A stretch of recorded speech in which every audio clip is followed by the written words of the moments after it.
Hello everyone, welcome or welcome back to my YouTube channel A Young Homeopath. Hope you all are doing well.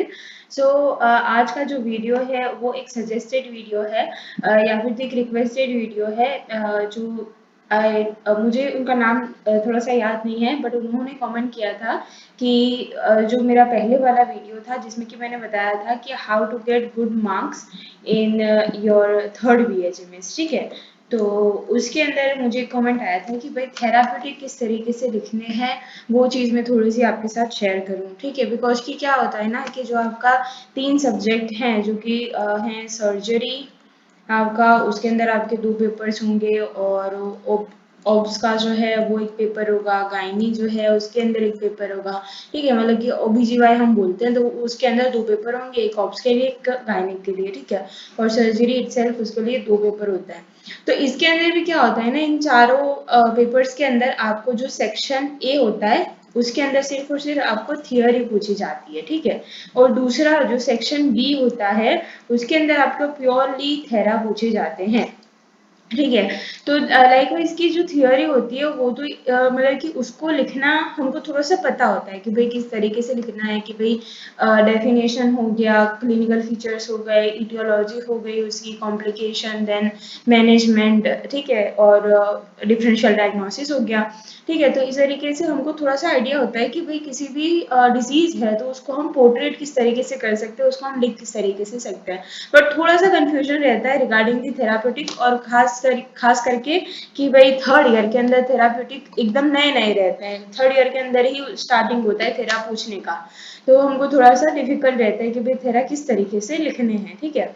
तो आज मैं वही चीज आपके साथ डिस्कस करने वाली हूँ। तो अगर आपने अभी तक जो वो वाला वीडियो नहीं देखा है, how to get good marks in your third BHMS, तो आप वो वीडियो जाकर देख सकते हो। वहां पर मैंने थेरा के लिए, सर्जरी के लिए OBGY, और हमारा ऑर्गन वन हो गया, मटीरिया हो गया, ठीक है। तो इन सब के लिए मैंने एक आपको ब्रीफ में मतलब कि जो आपका लास्ट टाइम होता है ना आपके एग्जाम का, तो उसके अंदर आप किस तरीके से प्रिपेयर कर सकते हो, किस तरीके से आपने स्टार्टिंग से लेकर एंड तक, लाइक कि आपकी कल एग्जाम है तो आपने आज क्या करना है, वो सारी चीजें मैंने वहां पर डिस्कस करी हुई है, ठीक है। तो आप वहां पर जाकर वो वीडियो देख सकते हो। दूसरी चीज, हम आते हैं हमारे आज के टॉपिक के ऊपर कि जिसके अंदर हम बताएंगे कि हम थेरापेटिक किस तरीके से लिख सकते हैं जिससे कि हमको मैक्सिमम मार्क्स मिले, ठीक है। उसको लिखने का एक वे क्या होता है। तो पहली चीज मैं आपको ये बता दूं कि भाई थेरा आपको हर एक पेपर के अंदर 50 मार्क्स के पूछे जाएंगे। उसके अंदर आपके फुल आंसर क्वेश्चन भी रहेंगे, आपकी शॉर्ट नोट्स भी रहेंगी, और बहुत ज्यादा जो 1 मार्कर होते हैं वो भी रहेंगे, ठीक है। तो ये जो है ये मेरी यूनिवर्सिटी का एक टाइप का फॉर्मेट है क्वेश्चन का। तो इस तरीके से हमारा हर एक जो सेक्शन है वो बनता है, तेरा भी इस तरीके से बनते हैं, ठीक है। तो अब बात करेंगे कि भाई आपको क्वेश्चन किस तरीके से पूछे जाते हैं, ठीक है। तो क्वेश्चन 2 वे के अंदर पूछे जाते हैं। पहला जो वे है उसके अंदर आपको भाई कोई भी डिजीज का नाम दे दिया जाएगा, डिजीज नेम आपको दे दिया जाएगा, उसी के साथ साथ आपको जो मेडिसिन आपने लिखनी है वो भी दे दी जाएंगी, ठीक है। लाइकवाइज की जो फुल जो मार्क्स वाले क्वेश्चन होते हैं ना उसके अंदर आपको अराउंड 4 से 5 जितनी मेडिसिन दी गई होती है कि भाई आपने इस पर्टिकुलर डिजीज के लिए ये इतनी मेडिसिन आपने लिखनी है, ठीक है। तो दूसरा जो टाइप है वो आपको पूछा जाता है, ओके। तो मैंने फुल क्वेश्चन के लिए आपको बता दिया कि 4 से 5 आपको पूछे जाते हैं मेडिसिन। शॉर्ट नोट के अंदर आपको एक ही मेडिसिन पूछी जाती है, कोई एक ही डिजीज पूछी जाएगी और उसके लिए आपको एक ही मेडिसिन कई इंडिकेशन बताने रहते हैं, ठीक है। और 1 मार्क जो है उसके अंदर तो आपको जैसे MCQ टाइप ही एकदम छोटे छोटे से पूछे जाते हैं, ठीक है। तो ये पहला हमारा वे था कि क्वेश्चन आखिर पूछे किस तरीके से जाते हैं। दूसरा जो वे है उसके अंदर आपको डिजीज का नाम तो ऑफकोर्स दे दिया ही जाएगा, लेकिन आपको मेडिसिन जो है वो नहीं दी गई होगी। आपको जस्ट बोला जाएगा कि भाई एक पर्टिकुलर डिजीज के लिए होम्योपैथिक ट्रीटमेंट उसकी बताओ या फिर तो होम्योपैथिक इंडिकेशंस बताओ, ठीक है। तो उसके अंदर आपने सेम वे, अगर फुल मार्क्स का क्वेश्चन है तो 4 से 5 मेडिसिन अपने तरीके से लिखनी है, शॉर्ट नोट है तो अपने तरीके से कोई भी एक मेडिसिन या फिर तो 2 मेडिसिन आपने लिखनी है, ठीक है। बिकॉज क्या आपको बताया नहीं गया है कि आपको एक्चुअली लिखना क्या है, ओके। तो अब हम एक्चुअली बात कहते हैं कि आपको बताई गई है मेडिसिन नहीं बताई गई, लिखनी किस तरीके से है। तो सबसे पहले अगर आप यहाँ पे देखोगे तो आपको पूछा जाएगा डिजीज के बारे में आपको यहाँ पर मतलब कि डिजीज का नाम दिया जा रहा है, ठीक है, बिकॉज कि हमने क्या करना है, हमने होम्योपैथिक इंडिकेशन ही बताना है किसी एक पर्टिकुलर डिजीज के लिए।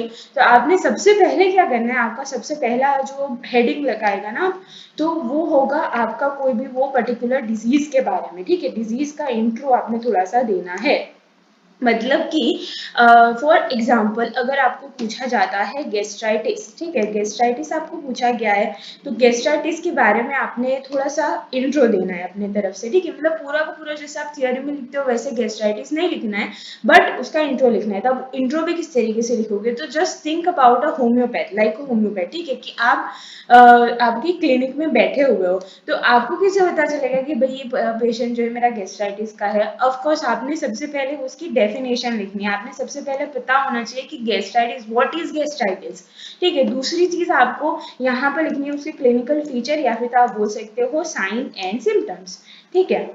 इससे ज्यादा आपने डिजीज के इंट्रो के लिए कुछ भी नहीं लिखना है, ठीक है।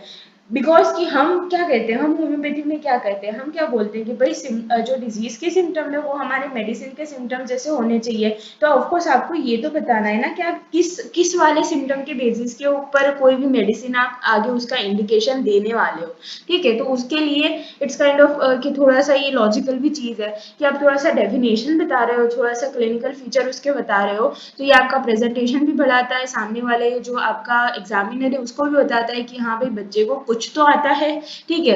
आगे आपने क्या करना है, थोड़े से टिप्स एंड ट्रिक्स भी बताऊंगी मैं आपको थेरा लिखने के। तो दूसरा आपका हेडिंग जो आएगा, एक तो आएगा आपका डिजीज का इंट्रोडक्शन, उसके अंदर आपने दो चीजें तो लिखनी ही लिखनी है। दूसरी चीज आएगी कि भाई एक्चुअली मेडिसिन लिखनी है आप, ठीक है। तो जैसे फुल क्वेश्चन है हमारा, तो उसके अंदर 4 से 5 मेडिसिन लिखनी है। तो उसके लिए जो आपने की पहली मेडिसिन आएगी उसका आपने जो है कि अपने तरीके से लिखना है उसको। तो सबसे पहले मैं किस तरीके से लिखती हूँ वो मैं आपको बताती हूँ। जैसे मैंने डिजीज का इंट्रो दिया, तो मेरा एक आदत है, ठीक है, ये मतलब कि मेरी हैबिट बन चुकी है कि मैं कोई भी चीज लिखती हूँ ना, तो आपने जैसे यहाँ पर भी देखा कि मैं सारी चीजें बीच में लिखती हूँ, ठीक है।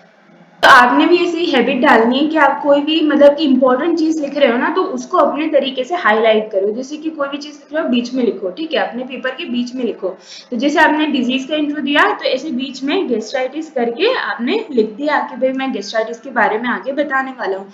अब आगे आपका क्या आ रहा है, आगे आपको पहली मेडिसिन लिखनी है। फॉर एग्जाम्पल कि अगर आपको पहली मेडिसिन लिखनी है आर्सेनिक एल्बम, तो आपने जस्ट लिख दिया इस तरीके से आर्सेनिक एल्बम, ठीक है, इस तरीके से लिख दिया। अब आगे आपके एग्जामिनर को पता भी चलेगा कि भाई यहाँ से आर्सेनिक एल्बम शुरू हो रही है, ठीक है।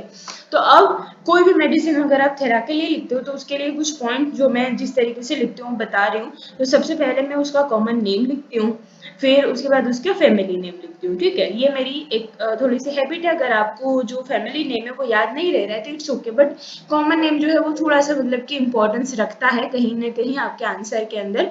दूसरी चीज आपकी आएगी कैरेक्टरिस्टिक फीचर, कैरेक्टरिस्टिक फीचर लिख सकते हो या फिर तो सिम्टम्स लिख सकते हो, ठीक है। तो इसके अंदर आपने कौन से सिम्टम्स लिखने हैं, ठीक है। तो इसके अंदर क्या है कि आपको सबसे पहले अगर आपको आर्सेनिक एल्बम अच्छे से पता है कि भाई आर्सेनिक एल्बम का क्या लिखना है यहाँ पर, जैसे हम एग्जांपल ले रहे हैं गेस्ट्राइटिस का, तो गेस्ट्राइटिस किस कौन से सिस्टम का हमारा डिजीज, ऑफ कोर्स जीआईटी का हमारा डिजीज है, या फिर तो समझ लो कि स्टमक के रिलेटेड है कोई चीज, ठीक है। तो आपने जो मोस्टली मैं जो यूज करती थी वो मैं जो विलियम वोरिक है वो वाली बुक जो है वो मैं यूज करती हूँ, ठीक है। तो उसके अंदर आपको स्टमक वाला जो सेक्शन दिखेगा ना, उसके अंदर जितने भी आपके पास सिम्टम्स हैं, you will write it down here, ठीक है। तो आपने वो सिम्टम्स आपके लिखने हैं। ऑफ कोर्स आर्सेनिक एल्बम के अंदर गेस्ट्राइटिस के लिए आपको सिम्टम्स मिलेंगे मिलेंगे और मिलेंगे ही। तो अब गेस्ट्राइटिस के सिम्टम आपने जो ऊपर लिखे हैं, ठीक है, वो भी आप यहाँ पर लिख सकते हो। ये एक मतलब छोटी सी मेरे तरफ से यूँ समझ लो कि चीट है ये, या फिर तो एक टिप्स एंड ट्रिक्स समझ सकते हो। बट अगर आपको एग्जाम के टाइम के ऊपर क्या होता है कि हम ना कभी कभार ऐसे समझ के चलते हैं कि भाई मैं ये डिजीज पूछी जाएगी तो मैं ये मेडिसिन लिख लूंगा या फिर तो लिख लूंगी। और अगर एग्जाम में आपको पहले से ही मेडिसिन दिखाकर रखी हुई है कि आपने ये वाली मेडिसिन लिखनी है और आपने वो प्रिपेयर नहीं की हुई है, आपको उसका मेडिसिन तो आती है बट उसका स्टमक की सिम्टम्स नहीं आ रहे हैं, तो क्या करोगे? वो क्वेश्चन तुम छोड़ तो नहीं सकते हो। तो तुम क्या करोगे कि तुमने जो ऊपर गैस्ट्राइटिस के सिम्टम्स लिखे हुए हैं, जस्ट उसको मटीरिया की भाषा के अंदर आपने यहाँ पर लिख देने हैं, ठीक है। तो इससे क्या होगा कि इससे आपको मतलब कि आपका क्वेश्चन भी फॉर्म हो जाएगा और आपका कोई चीज गलत भी नहीं होगी, ठीक है। कोई आपको इस तरीके से नहीं बोल पाएगा कि भाई आर्सेनिक के अंदर तो ये सिम्टम है नहीं, ठीक है। तो बिकॉज कि क्या होता है ना कि आप इस तरीके से मतलब इस चीज को जस्टिफाई कर सकते हो कि भाई बहुत सारी जो मटीरिया की बुक्स है उसके अंदर आपको अलग अलग तरीके के सिम्टम्स मिल जाते हैं।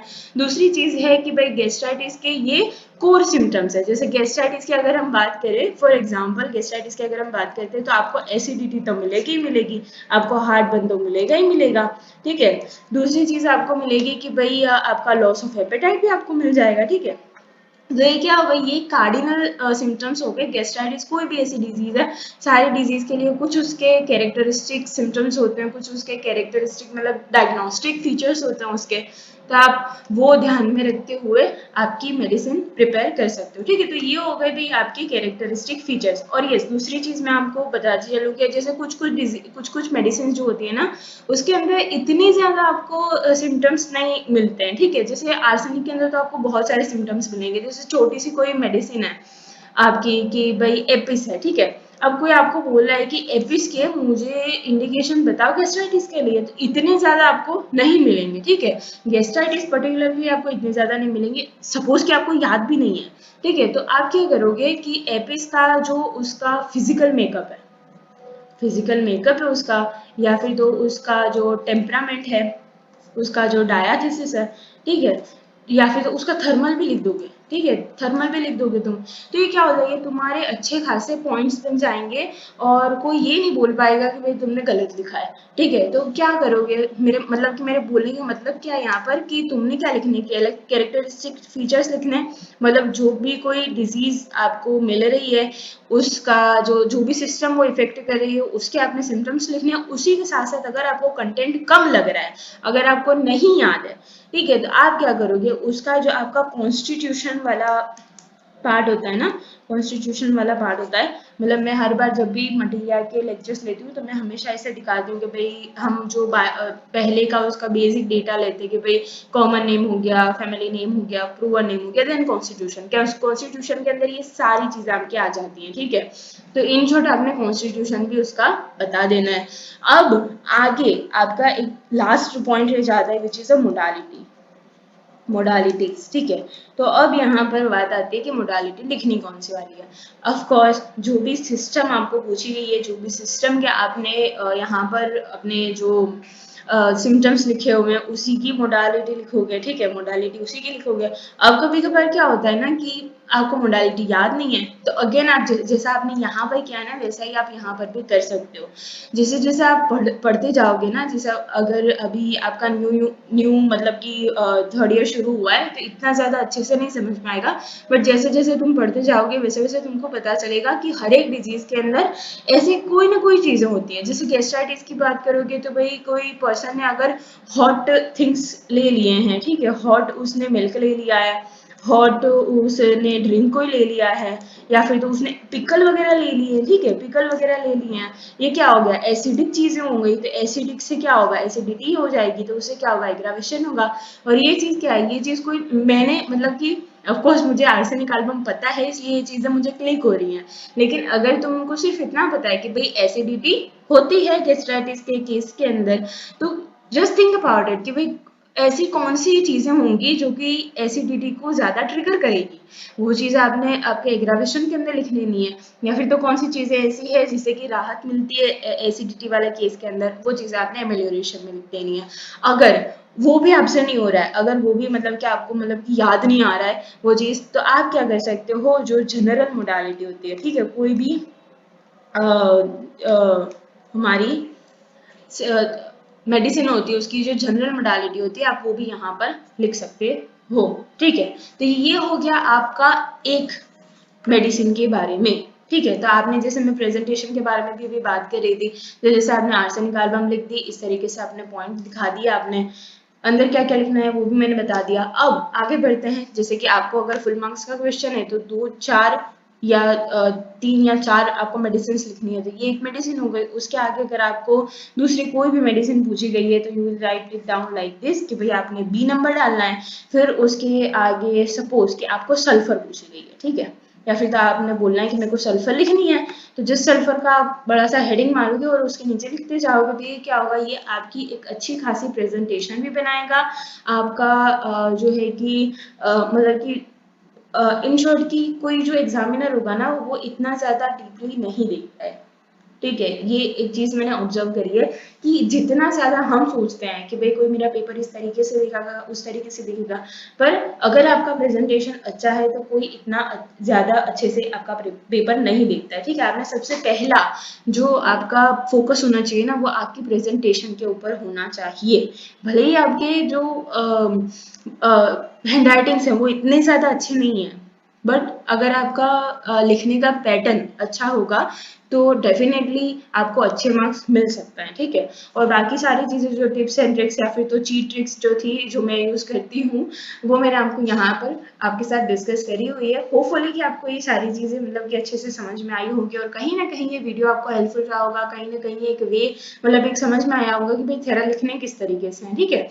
So if you like this video then please like, comment, share and subscribe to my channel। और एंड इसी तरीके से मुझे और ज़्यादा सजेशंस देते रहो जिससे कि मुझे भी पता चले ना कि मुझे एग्जैक्टली किस मतलब कि किस टॉपिक के ऊपर वीडियोस बनाने चाहिए, ठीक है। बिकॉज कि मेरा क्या है कि मेरे दिमाग में फर्स्ट से लेकर फोर्थ ईयर तक सारी चीज़ें चलती रहती है, ठीक है। तो अब मुझे भी पता नहीं होता ना कि मेरी ऑडियंस कहाँ से आ रही है, मेरी ऑडियंस को चाहिए क्या, मेरे स्टूडेंट्स को चाहिए क्या एग्जैक्टली।